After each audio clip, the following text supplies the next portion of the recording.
Bien, hermanos, un 31 de octubre del año 1517, un joven monje agustino llamado Martín Lutero colgó en la puerta de la iglesia del castillo en la abadía de Wittenberg en Alemania las famosas 95 tesis, 95 propuestas que él, como un estudioso de la escritura, él estaba proponiendo. Estas 95 tesis eran un llamado al debate académico, no eran un llamado a la pelea, a la discordia, al enfrentamiento, y mucho menos a fracturar la iglesia. Eran un llamado a debatir académicamente sobre la escritura para resolver los conflictos que por algunos años habían estado manchando a la iglesia de Cristo. Pero sobre todo era un deseo desesperado de un hombre dirigido providencialmente, y usted va a escuchar que yo repito esa palabra durante todo el estudio de esta noche, y es que esa palabra es la palabra central de este estudio: la providencia del Señor. Providencialmente, dirigido por el Espíritu Santo, este hombre fue impulsado para volver a las Escrituras como la fuente y el sustento de la teología cristiana. Hoy nosotros celebramos los 508 años y conmemoramos ese histórico 31 de octubre de 1517. Pero, y aquí está el asunto de esta noche, bien podríamos preguntarnos: ¿quién fue este monje? ¿O qué le llevó a realizar este desafiante acto que se enfrentó literalmente contra la mecánica más voluminosa de la historia conocida hasta ese momento, que era la Iglesia Católica? ¿Y cuáles fueron las consecuencias finales de aquellas 95 tesis? Lo que haremos esta noche, hermanos, con la ayuda del Señor, es dedicar este tiempo para dar respuesta a estas preguntas, a estas tres preguntas: ¿quién es este monje? ¿Qué lo llevó a este desafiante acto? ¿Y cuáles fueron las consecuencias de las 95 tesis? Pero antes, hermano, yo quiero dejar en claro 4 cosas que de verdad son muy importantes antes de empezar. Lo primero, hermanos, no es mi intención gozarme esta noche en atacar gratuitamente a la Iglesia Católica Romana. No es nuestra intención de poner el dedo encima de la iglesia y decir: es que venga, ellos son unos ingratos, incircuncisos, zorobabélicos y todo ese tipo de cosas, ¿verdad? Pero debo reconocer también que no es posible hablar de la Reforma sin tratar los errores que el catolicismo de aquella época, y que todavía en la fecha de hoy siguen permanentes. No es posible hablar de la Reforma sin atacar esos errores. Lo segundo, hermanos, es que tampoco es mi deseo presentar a los reformadores el día de hoy como una especie de superhéroes espirituales, ¿verdad? Como que ellos no dijeron, no hicieron nada malo. O sea, ellos fueron como una especie de copia exacta de Jesucristo en la tierra. Tampoco, ¿verdad? Ellos fueron hombres débiles, hombres muy débiles, que fueron usados por Dios en medio de su debilidad. Y eso debemos tenerlo en claro. El Señor no usa a hombres que se creen fuertes, usa a hombres débiles en medio de su debilidad. Lo tercero que quiero dejar en claro antes de comenzar es que no debemos hacer de la Reforma, hermanos, una idea romántica. Ay, ¿quién me diera a mí volver a ese tiempo de la Reforma? ¿Verdad? Hermanos, ocurrieron cosas muy buenas durante la Reforma, pero también ocurrieron cosas muy malas, muy malas.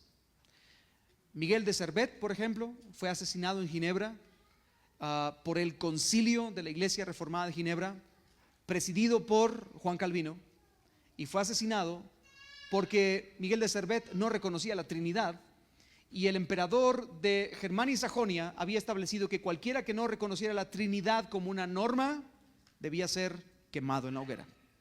Así que no todo fue bueno, hay que ver esos elementos también en la historia. Y finalmente, hermanos, la mayoría de lo que hablaremos esta noche, para bien o para mal de algunos, no sé cómo es que usted vino el día de hoy, con qué motivaciones o con qué deseo, pero para bien o para mal, mucho o la mayoría de lo que hablaremos esta noche es historia pura. Por lo que, hermano, pido su paciencia.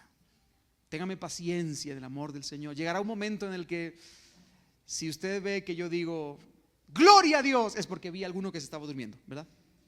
Entonces, y si usted lo ve antes que yo, métale un pellizco. Voy a tratar de ser lo más pastoral posible, hermano, pero realmente esto es historia. Así que, habiendo dicho eso, vamos a entrar a el primer punto de esta noche. ¿Quién fue Martín Lutero? ¿Quién fue Martín Lutero? Bueno, para algunos, Martín Lutero fue el ogro que destruyó la unidad de la iglesia, así le llamaban algunos. El Papa León X, que fue el Papa durante la Reforma Protestante, llamó a Lutero, literalmente llamó a Lutero la bestia salvaje, el cerdo inmundo que oyó la viña del Señor. Imagínense. Así que algunos lo llamaron de esa forma. Para otros, por el otro lado, Lutero es el gran héroe que hizo que una vez más se predicara el evangelio puro. Él es el supercampeón, el Capitán América de Alemania, que hizo que volviéramos otra vez a la fe bíblica. El reformador de una iglesia corrompida, ¿verdad? Decían. Los extremos son malos, debemos tener cuidado con eso. ¿Quién fue este hombre realmente? Bueno, Martín Lutero nació en 1483 en Eisleben, Alemania, un pueblo de Alemania que el día de hoy se llama, de hecho, en honor a Lutero, se llama Lutherstand Eisleben, que significa la tierra de Lutero, Eisleben, ¿verdad? O sea, se le cambió el nombre del pueblo en honor a Lutero. Lutero fue el hijo de un comerciante y minero. Su niñez no fue la más feliz, de hecho. Sus padres eran en extremos severos con Lutero y constantemente, gracias a esa severidad, hacían que cualquier error de Lutero fuera ajusticiado. Lutero vivió durante toda su juventud sujeto a episodios de depresión y angustia muy profunda por causa de lo que sus padres provocaron en él, sus padres y sus maestros también, esa severidad que le inculcaron. Martín Lutero tuvo además una infancia difícil, como decía, por sus maestros en la escuela, donde también lo corregían severamente con azotes en la espalda por causa de deficiencias escolares. Así que el epíteto de Martín Lutero era desde bruto hacia arriba, ¿verdad? Y lo golpeaban por causa de esa deficiencia. Su padre, el padre de Lutero, quería que él fuera abogado. Así que, haciendo todo su mayor esfuerzo, hizo que ingresara a la Universidad de Erfurt, una prestigiosa universidad de la zona en Alemania, en el año 1501. Pero, y aquí empieza a tornarse interesante la historia, un día de julio de 1505, mientras Lutero regresaba a casa, de la universidad a casa, en medio de una fuerte tormenta, casi como la tormenta que hubo hoy, ¿verdad? En medio de una fuerte tormenta, Lutero sintió que los rayos lo partirían en dos y lo iban a hacer morir. Entonces, él iría al infierno. Así que le hizo una promesa a Santa Ana. Él dijo: Santa Ana, si me permites la vida, yo me convertiré en monje. Ahora, hermanos, esto lo podemos ver como una especie de misticismo religioso asociado a la época donde estaba viviendo Lutero, pero ciertamente, y de nuevo, es un acto de la providencia divina. Sigue siendo un acto de la providencia. Lutero siguió con vida, así que cumplió su promesa y entró en el monasterio agustino de Erfurt. Monasterio agustino de Erfurt, un monasterio que sigue hasta el día de hoy como un monasterio agustino. Y en consecuencia, su padre, el padre de Lutero, se mostró profundamente enojado porque Lutero abandonó la carrera de abogacía que tanto le había costado a su padre. Y de hecho, la historia nos cuenta que Lutero y su padre pasaron mucho tiempo en desacuerdo por esa decisión que Lutero había tomado. Ahora bien, aunque esa es la razón más oportuna, el tema de los rayos y todo lo que providencialmente se dio en ese momento, hermanos, existe una razón que motivó profundamente el corazón de Lutero para convertirse en monje. Y esa motivación, y no se pierdan esto, porque la mayoría de los hombres y pensadores de aquel tiempo de Lutero tenían la misma motivación. Había el mismo dolor en su corazón, era el interés en su propia salvación. De hecho, este era un tema recurrente en la época de Lutero. La mayoría de los escritores de esa época, como Desiderio Erasmo de Rotterdam, escribió constantemente acerca de la salvación y cómo encontrar la salvación. Para muchos era un misterio, para muchos era algo que había estado oculto por muchos años. La gente no tenía seguridad de la salvación, no tenía idea de cómo acceder a la salvación. Habían tantas tradiciones diferentes, habían tantos pensamientos y pensadores diferentes, habían tantos doctores de la iglesia que habían propuesto distintas formas para salvarse, que la gente no sabía muy bien cómo podía ser salvo. Y aquí, hermanos, debo hacer un breve paréntesis para que entendamos el porqué. Y vamos a regresar un paso en la historia, casi 200 años antes. El 18 de noviembre de 1302, como consecuencia de una guerra territorial entre Felipe IV, el rey de Francia, Felipe IV, y el Papa Bonifacio VIII, para controlar el estado pontificio, el Papa Bonifacio promulgó una bula papal llamada Unam Santam, 1302. ¿Qué decía la bula? Bueno, aquí hay una frase de lo que la bula decía. Declaramos, decimos, definimos y anunciamos a toda criatura humana que por necesidad para la salvación está enteramente sujeta al romano pontífice. Básicamente lo que esto significa es: si tú no le haces caso al Papa, no te salvas. Sencillo. Obviamente esto era muy conveniente porque Felipe IV de Francia y el Papa Bonifacio VIII se estaban peleando por ver quién tenía los pantalones mejor puestos. Esa era la pelea, por ver quién era el más fuerte, por ver quién era el más valiente, el que mejor conquistaba los territorios. Y entonces, aliado de la iglesia, Bonifacio VIII declaró esta bula. De una manera breve, se concluye la bula, porque tiene, creo, 27 principios la bula papal, así que es una bula larga, pero la bula concluye diciendo esta frase: extra ecclesiam nulla salus, o lo que es lo mismo al español: fuera de la iglesia no hay salvación. Y de hecho, la idea es que fuera de la iglesia católica no hay salvación ni perdón de pecados. Esto es importante. Fuera de la iglesia católica no hay salvación ni perdón de pecados. Esto era muy conveniente para la iglesia en aquel momento, pero era totalmente antibíblico. No hay ningún lugar en las Escrituras que le asigne este tipo de autoridad y poder a la iglesia, que solamente se encuentra en Cristo. Ahora, volviendo a nuestra historia, a la vida de nuestro joven monje, Martín Lutero entonces entró al monasterio con el propósito de utilizar los medios de salvación que la Iglesia Católica le ofrecía, y de los cuales el más seguro era el dedicarse a ser monje. Porque qué más seguro para tener tu salvación que descansa sobre la iglesia que servir a la misma iglesia. ¿Ve usted? Eso trae seguridad. Fuera de la iglesia católica no hay salvación, así que estar dentro de la iglesia era la mejor opción. Bien, al pasar un breve tiempo como novicio, Lutero fue ordenado como sacerdote. Y hermanos, la primera actividad que como sacerdote tienen que realizar es la oficiación de la Eucaristía. En la Eucaristía, bajo la idea católico-romana, el pan y el vino se convierten literalmente en cuerpo del Señor Jesucristo, lo que se conoce como la transubstanciación. En ese momento, cuando Lutero levanta el pan y levanta la copa, él entra en un shock personal, en una crisis interna, que de hecho llevó a paralizarlo al punto de que otro monje tuvo que encargarse de terminar la Eucaristía.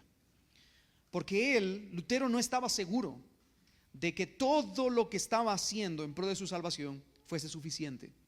Se sentía extremadamente pecador.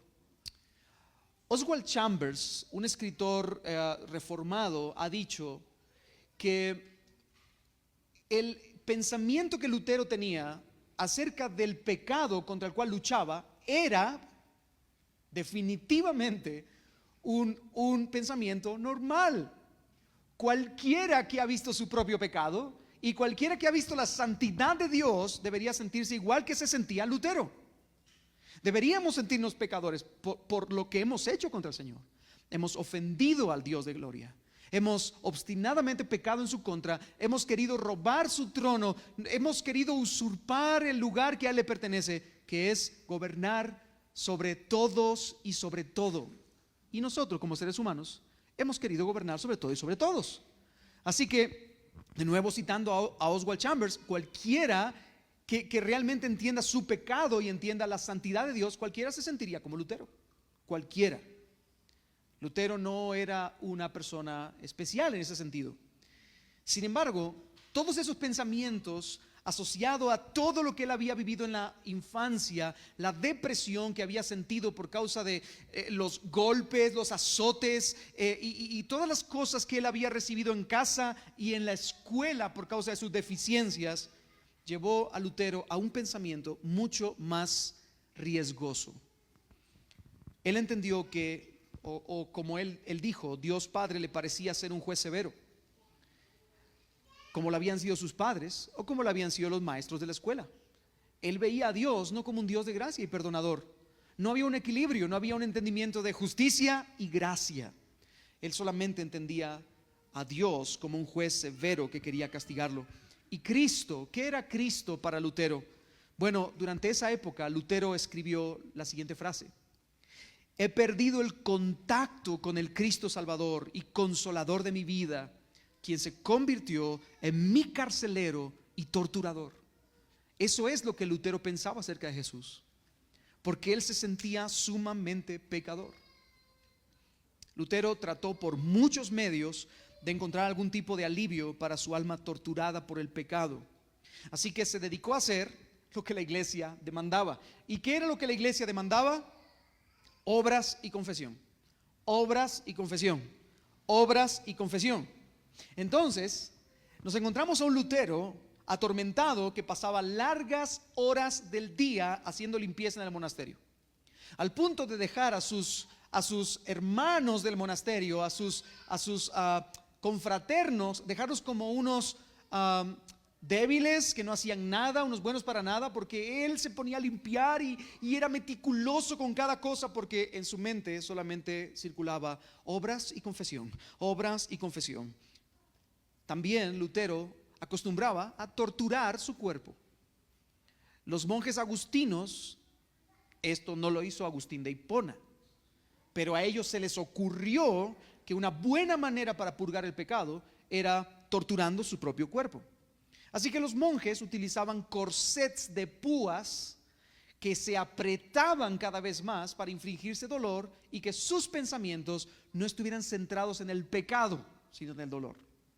Qué cosas, ¿no? Finalmente, Lutero también pasaba horas y horas delante de un consejero espiritual confesando sus pecados. Ahora, no significa que Lutero fuera un mal monje o que llevara una vida licenciosa. Es que ese Lutero se confesaba tanto porque de verdad era un pecadorazo. No, él era honesto consigo mismo y él sabía que era pecador. Él sabía, reconocía que era pecador. Hermano, Dios quiera darnos una visión igual, un entendimiento del pecado que nos lleve a la gracia. Decía otro escritor que la única manera de lograr ver las estrellas brillando con mayor esplendor es en la total oscuridad del cielo nocturno, ¿no? Bueno, pues de la misma manera, la única forma en que la gracia puede brillar con total esplendor es que nosotros seamos sometidos a un escrutinio de nuestro pecado, que lleguemos a ver la bajeza, la petulante negrez de nuestro corazón.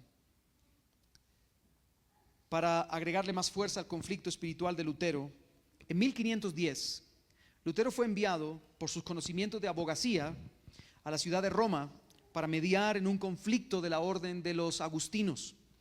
Lamentablemente, hermanos, lo que Lutero encontró en Roma, como él mismo dijo después, fue una cloaca. Él no encontró un lugar próspero, bendito, la ciudad de Dios, la nueva Jerusalén en la tierra. No, él encontró un basurero, espiritualmente hablando, un basurero.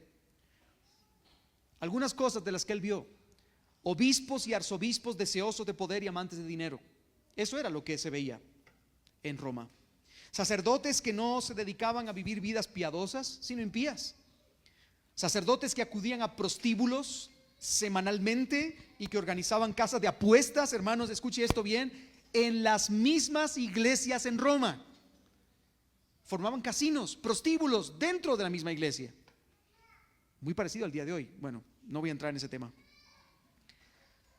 Él encontró un papa en Roma que deseaba tener el control de la cristiandad, que se creía el rey invencible y el dueño de la cristiandad. ¿Saben cómo se solía pasear este papa delante de la cristiandad en Roma?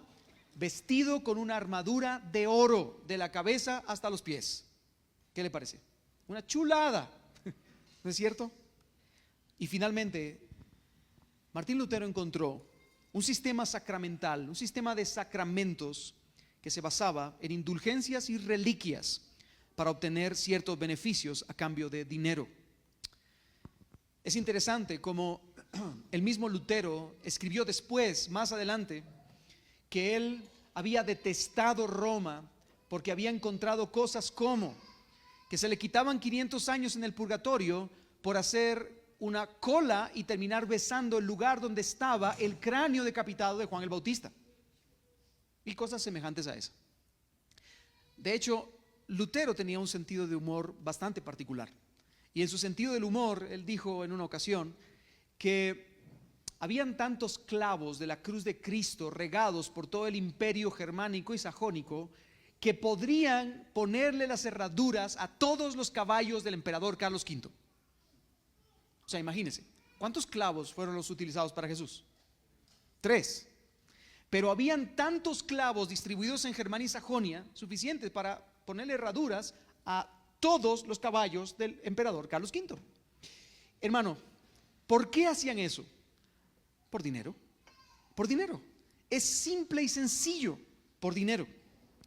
Lutero quedó devastado, hermanos, después de su visita a Roma. Y cuando regresó a Erfurt, su crisis espiritual fue mayor. En vez de sentir aliento, alivio en el Señor, su crisis fue mayor. En vez de recibir una especie de cese de misión por parte de su superior, Lutero fue enviado por su superior, por Johann von Staupitz, fue enviado a Wittenberg, que era para aquel momento uno de los centros de estudios bíblicos más importantes de Alemania. Así que Lutero fue enviado allí. En vez de decirle, mira, tú tienes una crisis de fe terrible, mejor vamos a pararla por un momento. Alimenta tu corazón en la palabra y después ya continúas haciendo. No, él fue enviado a un seminario para sacar un doctorado y para después ser maestro del seminario. Y eso fue lo que ocurrió.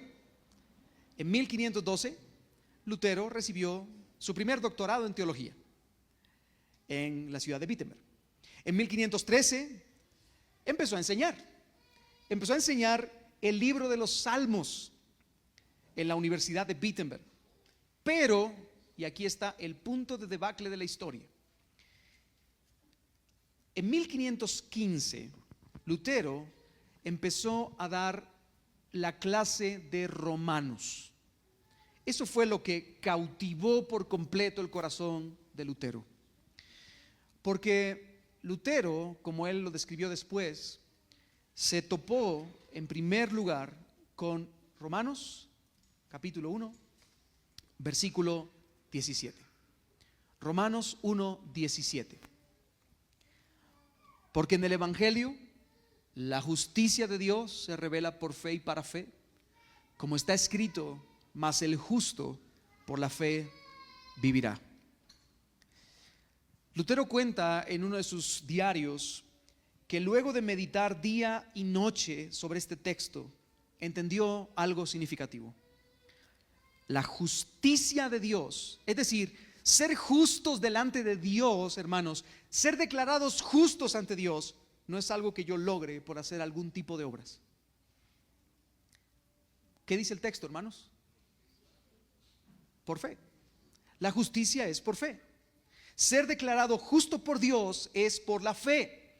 Porque, hermanos, no se trata de que tú logres ser justo por tus propias fuerzas o por tus propios medios, sino por medio de un don gratuito por la fe en Jesucristo. Porque Cristo fue justo en nuestro lugar. Y eso fue lo que conmocionó por completo el corazón de Lutero. Lutero escribió este pensamiento más adelante: sentí que había nacido de nuevo y que las puertas del cielo se habían abierto para mí. Todo en la escritura empezó a cobrar sentido, y a partir de ese momento la justicia de Dios no me llenó más de terror, sino que se convirtió en algo increíblemente dulce para mí. Hermanos, y esa es la realidad. Hermano, no somos declarados justos por lo que hagamos o dejemos de hacer. Somos declarados justos por la justicia de Cristo. Fue Cristo quien en nuestro lugar pagó la deuda que nosotros teníamos que pagar. Sí, soy pecador. Sí, Dios es justo. Y por más que yo me esfuerce, jamás voy a lograr dar la talla delante del Señor. Pero Dios, para que Él fuese justo y al mismo tiempo el que justifica al que es de la fe en Jesucristo, mandó a su Hijo, quien era justo, sin pecado, sin mancha, sin defecto, para darnos a nosotros su justicia por medio de la cruz, y así declararnos a nosotros limpios para siempre. Hermano, si eso no te lleva a decir lo mismo que dijo Lutero: esto es algo increíblemente dulce, no sé qué evangelio predicarte, hermano, porque no hay nada más dulce que eso. Lutero había entendido entonces que la justificación es por la fe sola, la fe sola en Jesucristo, pero además que la misma fe es un don gratuito de parte de Dios. Hermano, el apóstol Pablo dice en Efesios que somos salvos por gracia, por medio de la fe, y esto es un don de Dios. Como alguien ha dicho, y me gusta mucho esta frase: la fe es una gracia labrada en el alma humana por el Espíritu Santo. Así que aún la misma fe para creer en Jesús es un regalo de parte del Señor. No podemos tener fe si el Señor no hubiera puesto la fe en nosotros. Es un regalo de parte del Señor. Al final, hermanos, es gracia, pura gracia, y sigue siendo gracia y seguirá siendo gracia hasta el final de la historia. Ese era Martín Lutero. Ahora, ¿qué fue lo que motivó a Lutero a publicar sus 95 tesis? ¿Qué fue lo que llevó a Lutero a hacer esta publicación que trajo conmoción a Europa, con la cual más de 100,000 personas murieron en una sola guerra, y hubo un tiempo de casi 30 años de lucha? ¿Qué fue lo que motivó a Lutero a hacer esto? Bueno, después de su descubrimiento, por así decirlo, porque eso estaba en la escritura. Ahora, tiene que entender una cosa: la Biblia no se encontraba en idiomas vernáculos. ¿Qué significa eso? No estaba en español, en inglés, en alemán. La Biblia estaba a lo mucho en latín. Pero, hermano, ¿quién leía latín? Solo los doctores en teología bien preparados. De hecho, la mayoría de monjes que oficiaban los rituales dentro de la vida de la iglesia, la mayoría de los monjes leían latín, pero no entendían ni papa de eso. Tenías que tener estudios profundos en griego, en hebreo, en arameo, en latín, para poder entender el consejo de Dios en su palabra. Así que cuando Lutero descubre toda esta riqueza en la escritura, él se dedica a seguir estudiando. Él profundiza y enseña las escrituras. Hermano, Lutero, para este momento, él no quería meterse en ningún tipo de controversia innecesaria. Él sabía que esto podía ser determinante para la cristiandad, pero también él sabía que podía ser un caos para la cristiandad. Así que se dedicó a enseñar sus posturas bíblicas solamente a sus alumnos, y sus compañeros en la Universidad de Wittenberg. Y aunque obviamente sus posturas y enseñanzas estaban muy en contra de la iglesia, Lutero todavía no había tomado la decisión de entrar en controversia. Pero eso iba a cambiar muy pronto. Y hermano, de nuevo, aquí entra la providencia del Señor. De nuevo, hermano, el Señor es el que a través de la historia ha controlado la historia para llevar a su iglesia al lugar donde Él la quiere llevar. Y gloria a Dios por eso. Todo es su providencia. Bendito sea el nombre del Señor. En medio de la providencia, en otro lugar de Alemania, había un hombre llamado Alberto de Brandenburgo. Alberto de Brandenburgo era un heredero de una poderosa casa real dentro del imperio germánico. Ahora, antes de continuar, yo quiero ponerlo en contexto. Durante el tiempo de Lutero, los duques, archiduques y miembros de la casa real, por familias, eran asignados arbitrariamente, uno para gobernar, siempre dentro de las casas importantes, era uno para gobernar y otro para servir en la iglesia. Obviamente servir en un cargo de renombre. Algunos de los papas más importantes fueron arzobispos como a los 20 años. Imagínense usted esa idea. ¿Por qué? Porque eran miembros de casas muy conocidas. Por ejemplo, le voy a poner un sencillo ejemplo. La familia de los Borgia en Italia y España, ellos fueron una familia muy dominante, de duques y archiduques unidos a la realeza, pero que sus miembros estaban bien metidos en la iglesia católica y ocupaban posiciones de poder. Alberto de Brandenburgo era uno de ellos. Participaba de una de las familias reales más importantes dentro del imperio germánico. Y Alberto de Brandenburgo tenía 2 sedes episcopales, es decir, él era arzobispo de 2 grandes ciudades dentro del imperio germánico. Por cierto, en el concilio de Nicea, niceno-constantinopolitano, aproximadamente en los años 350 después de Cristo, se estableció que no se podía ser un arzobispo de 2 lugares al mismo tiempo. Así que ya de entrada estaba mal. Este hombre estaba mal. Pero en su deseo de poder, imagínense esto, en su deseo de poder, él quería otra sede. Él era el arzobispo de 2 ciudades importantes, él quería una tercera ciudad. Alberto deseaba ser arzobispo de Mainz. Mainz era el arzobispado más importante de Alemania, así que era muy conveniente para él ser el arzobispo de esa ciudad. Aunque eso iba en contra de lo establecido por los concilios eclesiásticos. Él no podía ser arzobispo de 3 hermanos, de 3 ciudades. Sin embargo, le mandó un correo electrónico al Papa León X. Mejor no voy a hacer la broma, no voy a hacer que no habían correos en aquel tiempo, ¿verdad, hermanos? Por si acaso no, ¿verdad? Ok. El Papa León X era un papa indolente, avaricioso, corrupto. Y entonces cuando escuchó la propuesta de Alberto de Brandenburgo, le dio el visto bueno. Le respondió positivamente, diciéndole que sí, le daría el arzobispado de Mainz, con una condición. La condición es que el arzobispo de Mainz debía de darle a cambio una pequeña ofrenda, escuche esto, una pequeña ofrenda de 10,000 ducados alemanes. Aproximadamente al día de hoy es lo mismo que 18 millones de quetzales. O sea, es una cantidad grande, una pequeña ofrenda, ¿verdad? Voluntaria, de corazón, ¿verdad? Obviamente, Alberto no tenía esa cantidad de dinero, era demasiado dinero. Así que hizo un préstamo. Él hizo un préstamo a los banqueros alemanes. Y para pagar el préstamo, el Papa León X le permitió proclamar en Alemania una gran venta de indulgencias. Para así, el Papa en Roma pudiera terminar también con el préstamo recibido de Alberto. Esto era un ganar-ganar.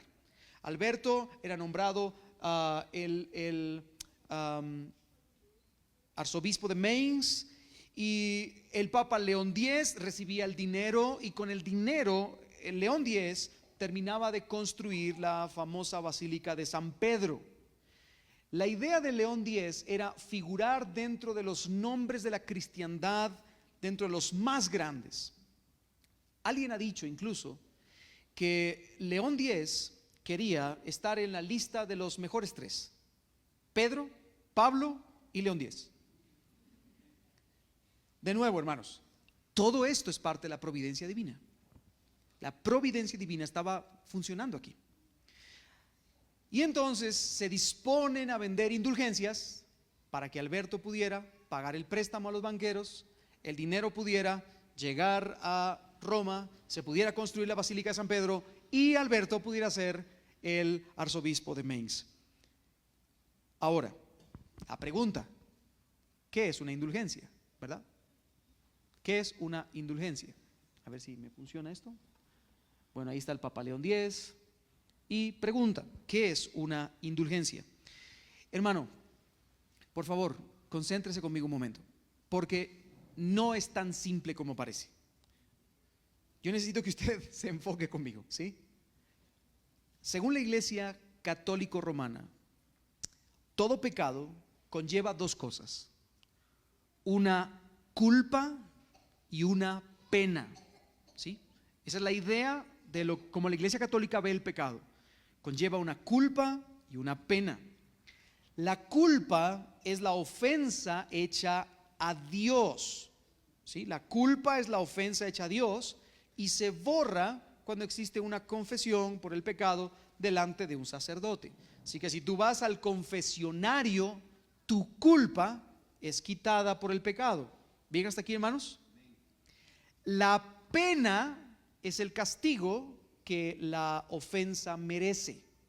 Ahora, la culpa es quitada en el confesionario, la pena permanece contigo hasta después de tu muerte, al punto de que tú tienes que expiar la pena, ya sea en esta vida a través de buenas obras, o, y este es el punto central de la indulgencia, o en la vida venidera a través de un pago en el purgatorio.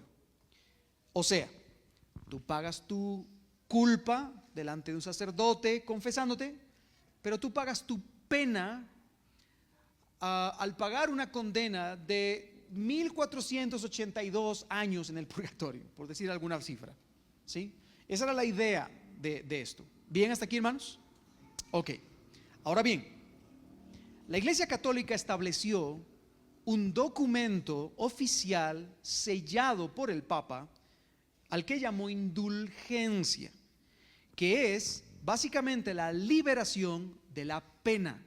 La culpa en el confesionario, la pena tenías que pagar en el purgatorio, pero para ser liberado de la pena también tú podías obtener la liberación a través de una indulgencia, llamada también pena temporal, por causa de nuestros pecados, y entonces podían ser borrados a través de ese documento de la indulgencia. Ahora, ¿en base a qué? ¿Qué es lo que podía borrar con ese documento? ¿Qué es lo que podía borrar tu pecado? O más bien la pena de tu pecado. Bueno, según la Iglesia Católica, además de Jesucristo, hay algunas personas como la Virgen María o los santos de la Iglesia que acumularon durante su vida demasiados méritos, muchas obras de justicia, tantas obras de justicia que, hermanos, sobran para aquellos a quienes puedan ser transferidas si las necesitan. ¿Me sigue hasta aquí, hermano? La Iglesia Católica, de hecho, nombró un lugar celestial para esto. Dedicó un lugar en el cielo, yo no sé cómo lo hicieron, ¿verdad? Pero pusieron un lugar en el cielo donde reposan las obras, las buenas obras de todos estos santos. A esto la Iglesia Católica Romana le llama el tesoro de los méritos y las satisfacciones de Cristo, de María y de todos los santos. Bien hasta aquí, hermano. Esta es la parte así peliaguda del asunto. Convenientemente, hermano, este tesoro es administrado única y exclusivamente, adivine por quién, por el Papa de Roma. Qué conveniente, ¿verdad? Dejemos que pase la ambulancia, hermano. A través de las indulgencias,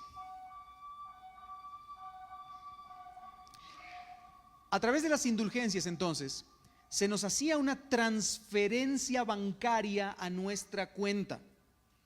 Tú le dabas dinero a la iglesia y la iglesia te otorgaba los méritos suficientes para librarte de los castigos temporales que merece el pecado. Por tanto, si tú pagabas y en la medida en la que pagaras más, menos tiempo pasabas en el purgatorio. Y no solamente por ti, sino tú podías hacer eso mismo por cualquier otro familiar tuyo que tú quisieras. Así que si mi bisabuelo se murió, y yo sé que fue un alcohólico empedernido, un abusador, un pendenciero, iracundo, asesino, no, pues yo fijo sé que está en el purgatorio, ¿verdad? Pero yo podía dar una jugosa cantidad de dinero a la iglesia y obtener un documento con el que el Papa me certificaba que mi familiar se le quitaba la pena y entonces él podía ser sacado del purgatorio y podía acceder al cielo. ¿Bien hasta aquí, hermanos? Ok. Por cierto, y dicho sea de paso, hermanos, esta es una práctica que la Iglesia Católica todavía tiene vigente. O sea, esto no lo ha cambiado. La Iglesia Católica sigue en operación con esto. Solo que ya no es por un intercambio de dinero, pero sí por medio de otro tipo de actividad piadosa. Por ejemplo, déjeme leerle una noticia que se encuentra en la página Vatican News, la página oficial de noticias del Vaticano.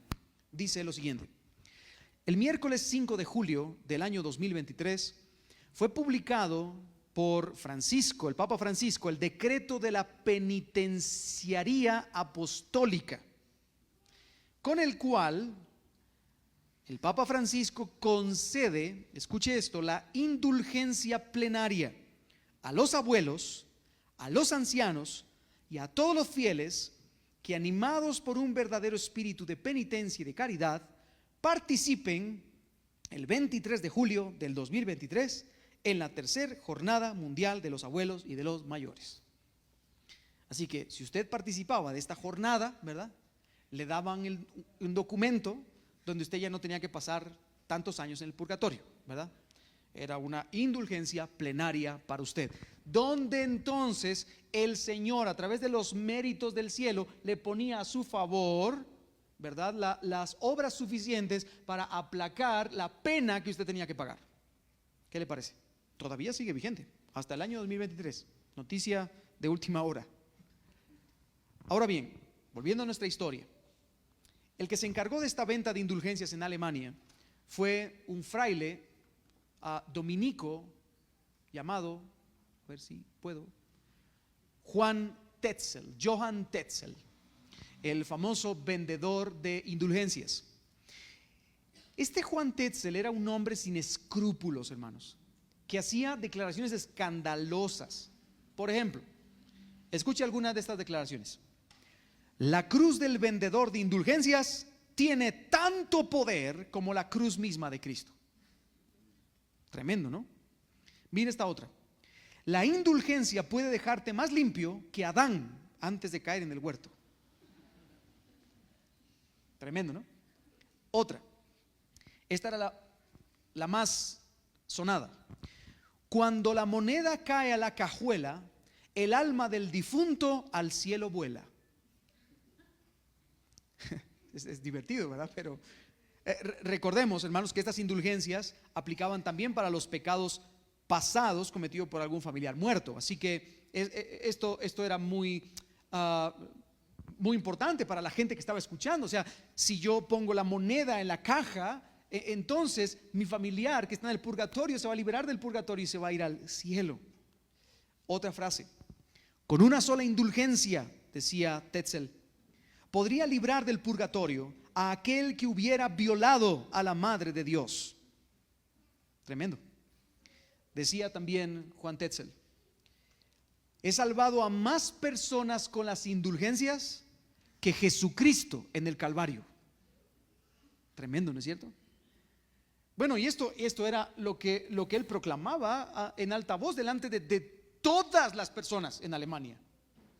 Estas declaraciones estaban generando también un descontento en todas las regiones de Alemania, especialmente en la comunidad académica y religiosa, porque esto era absurdo, esto era ridículo. Cualquier intelectual con más de 2.5 sesos en el cerebro tenía la capacidad para entender que esto era una ridiculez, pero nadie hacía nada.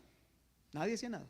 Todos se quedaban callados porque nadie quería oponerse a León X y al arzobispo de Mainz, que para ese momento era el arzobispo de 3 ciudades, y eso lo colocaba en un lugar increíblemente alto dentro de la iglesia. Fue entonces cuando Lutero, aquel joven agustino, clavó en la puerta de la iglesia de Wittenberg sus 95 tesis. Con estas tesis, hermanos, Lutero quería llamar al diálogo, como dije al principio, y a la reflexión, especialmente en el mundo académico. Él quería despertar, especialmente a sus alumnos de la universidad. Pero, y aquí ocurrió otro acto de la providencia. Resulta ser que es precisamente en Alemania donde Gutenberg creó la imprenta, y había sido muy recientemente. Con la creación de la imprenta, los documentos eran mucho más fáciles de copiarse, porque no se tenía que copiar a mano.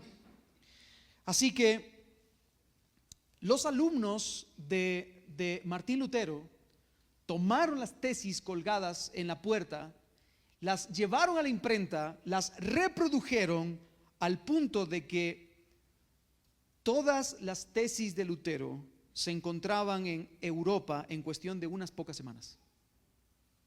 Providencia divina, hermanos, providencia divina.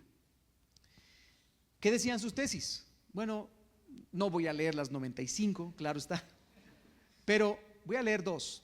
La tesis 82 decía: si es verdad que el Papa tiene el poder para sacar las almas del purgatorio, ha de utilizar ese poder no por razones tan triviales como la necesidad de fondos para construir una iglesia, sino sencillamente por amor y gratuitamente.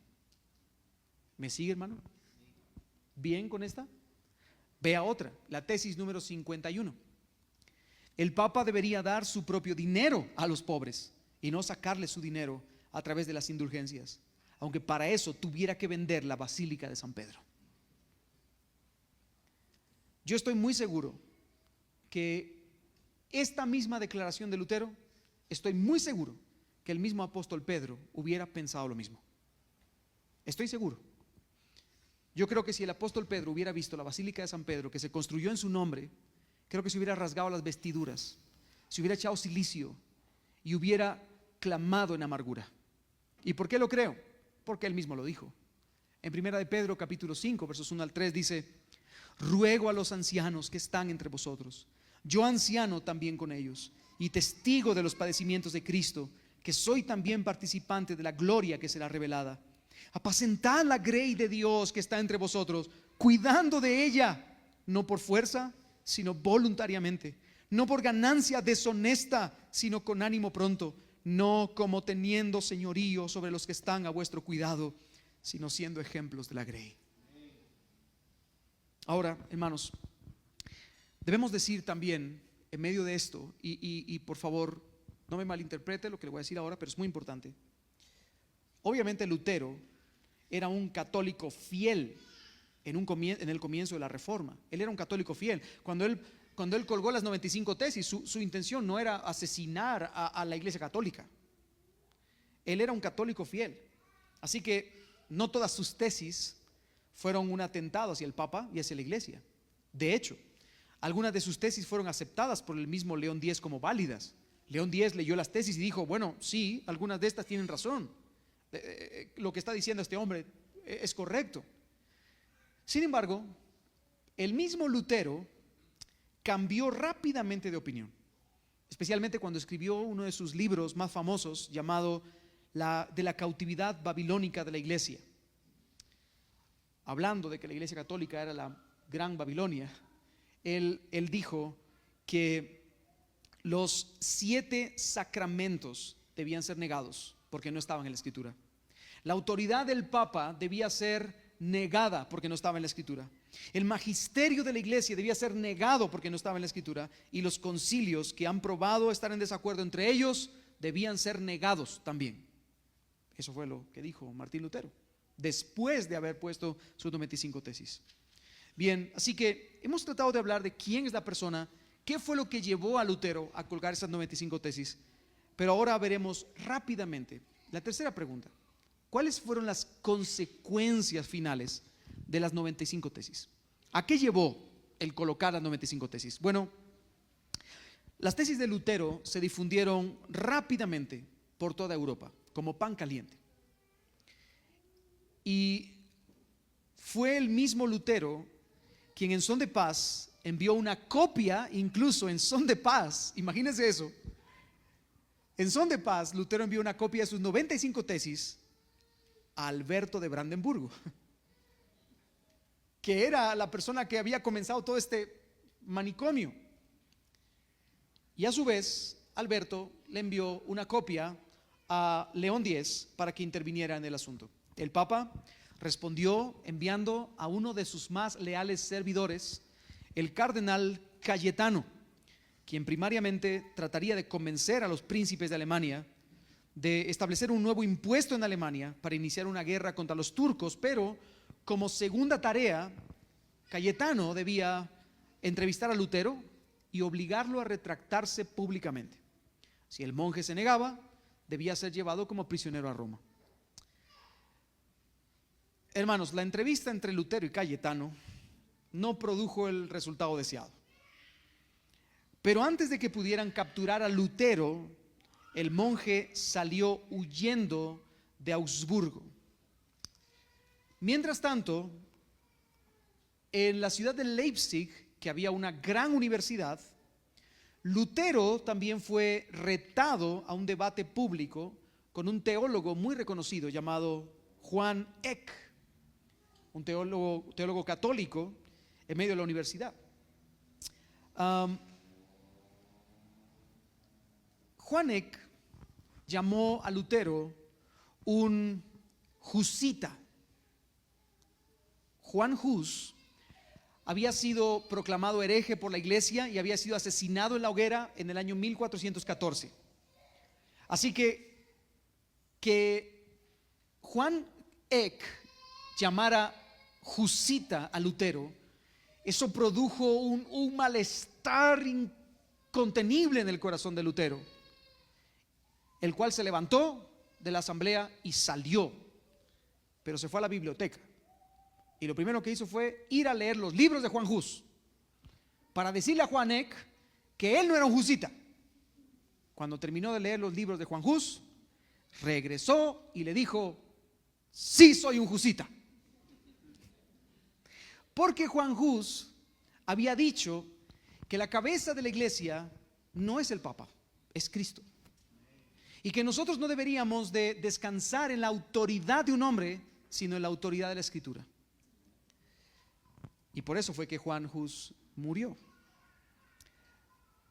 Una de las frases características de Lutero fue que un cristiano con la Biblia de su lado tenía más autoridad que cualquier papa o concilio. Esa fue la frase final de Lutero en este debate. Una frase que, por cierto, había sido la frase final de Juan Hus antes de morir.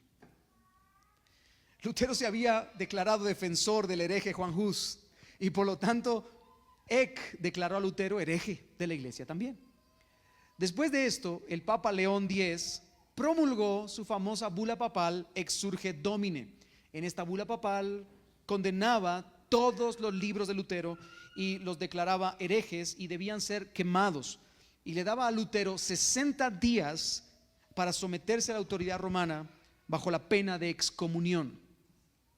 Cuando Lutero recibió la bula papal, la tomó, la hizo un rollito y la tiró al fueguito. ¿verdad? La quemó, junto con otros muchos libros de muchos teólogos papistas. Finalmente el asunto llegó a su final, y ya estoy terminando. El asunto llegó a su final cuando Lutero fue llamado a comparecer delante de una dieta imperial en la ciudad de Worms en 1521.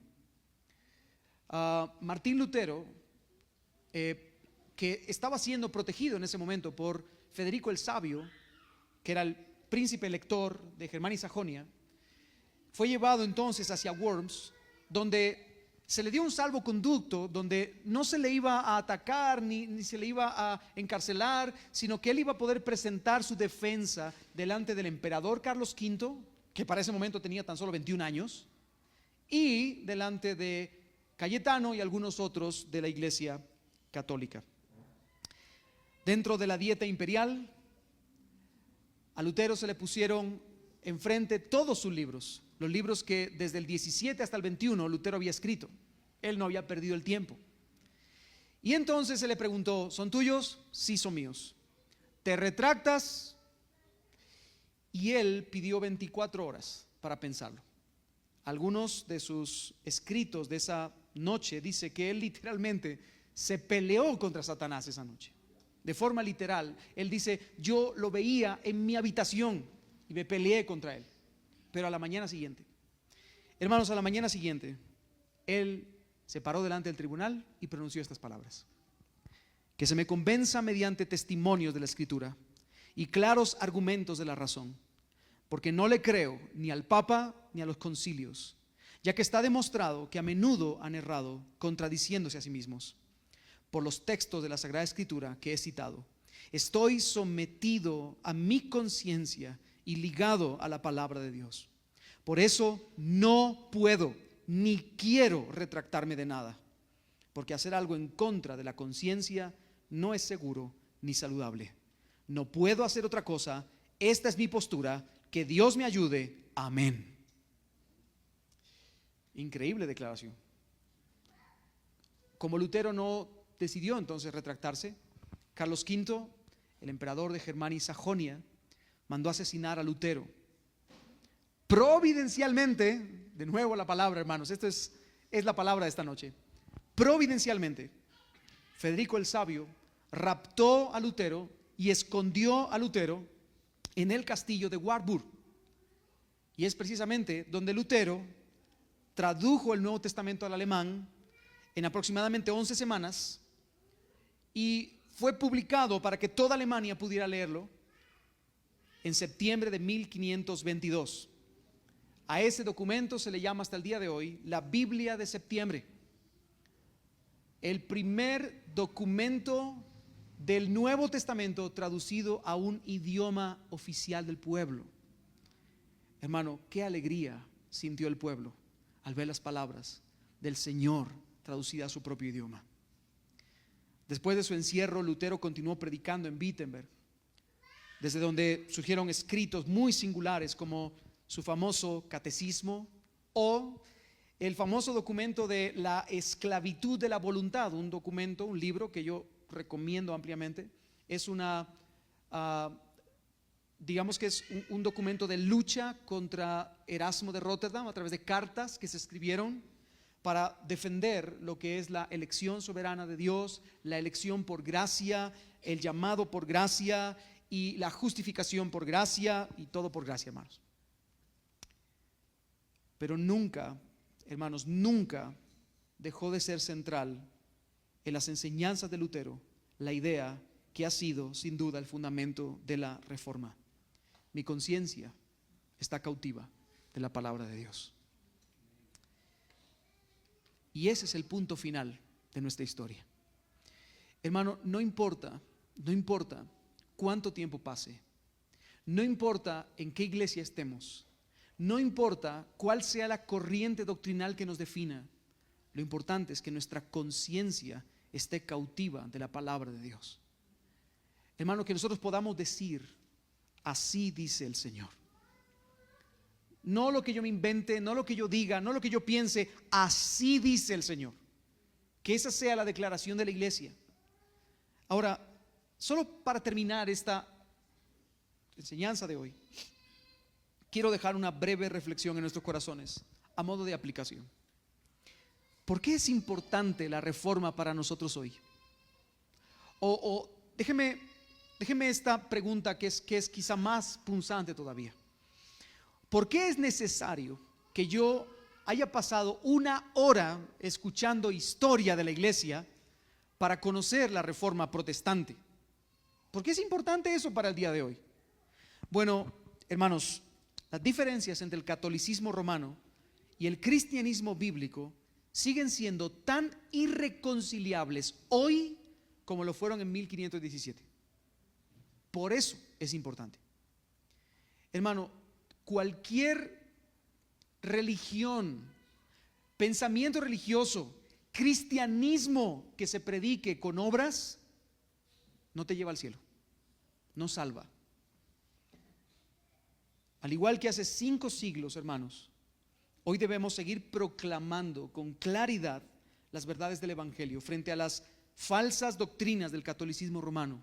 Y me temo que lo que es aún peor, debemos, hermanos, seguir firmes en la verdad y seguir proclamando con claridad las verdades del Evangelio frente a falsas doctrinas que circulan aún dentro de la misma iglesia evangélica. Por eso es importante mantenernos firmes en la identidad que nos define. Hermano, cuando el Evangelio es comprometido, lo que se pone en juego no es una doctrina de una iglesia, no es el pensamiento de un pastor.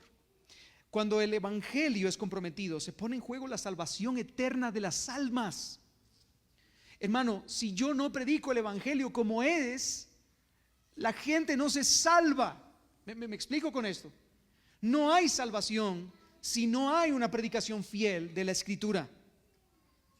Hermano, es verdad, después de Lutero, la Iglesia católica ha cambiado en muchas cosas. Ya no son tan masacres con sus declaraciones como las de Juan Tetzel. Ya no quitan del purgatorio a alguien que haya violado a la Madre de Dios. Ese tipo de cosas ya no las hacen. De hecho, después de la Reforma hubo un concilio de contrarreforma que se llama Concilio de Trento, donde se establecieron principios nuevos para la Iglesia católica. Y por eso la Iglesia ha cambiado muchas cosas, pero como alguien ha dicho, ha cambiado y se ha puesto peor. Después de Lutero, la doctrina de la infalibilidad papal se estableció hace no muchos años atrás, en el Concilio Vaticano I. El Papa es infalible. Cuando se sienta en su silla, cuando sella con su puño, todo lo que él diga es palabra de Dios. Wow, eso es reciente, hermanos. Después de Lutero vino la doctrina de la ascensión de María. Hermano, María no ascendió al cielo, María se murió, su cuerpo se fue a la tierra y su alma se fue a Dios, quien la puso en ese cuerpo. Y hermano, ¿por qué se fue a Dios María? ¿Porque era María la Virgen, la Madre de Dios, la Inmaculada? No, se fue a Dios porque Cristo, su Hijo, era su Salvador, como ella misma lo dijo en su Magnificat. Después de Lutero vino la aprobación de los sacramentos como medios de gracia para la iglesia. Los 7 sacramentos que tienes que cumplir y en los cuales tienes que aferrarte y tienes que cumplirlos hasta la muerte, porque de hecho uno de ellos es la extrema unción, la unción antes de la muerte. Después de Lutero vino la doctrina de María como corredentora. Hermanos, solo tenemos un mediador, un solo mediador entre Dios y los hombres. No hay corredención. El único redentor es Cristo.